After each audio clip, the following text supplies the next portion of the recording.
هجوم على الإسلام.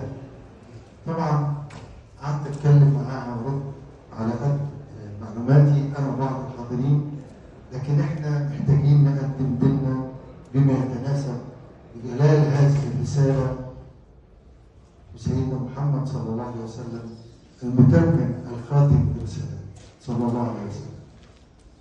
ده تقديمي العام عن فكرة عن كلمات مهمة في حياتنا. طبعا قبل ما أقدم كل الإخوة الأفاضل صاحب نقول هذا العرس الثقافي الديني الأستاذ الدكتور سعد الدين هلالي اتكلم عن الكتاب بيقدمه بطريقته دون نقاش، وأنا سعيد للمرة الثانية إن احنا بنشارك في هذا الفكر المستمر وإحنا في بداية عام 25. أقدم كل التحية للأستاذ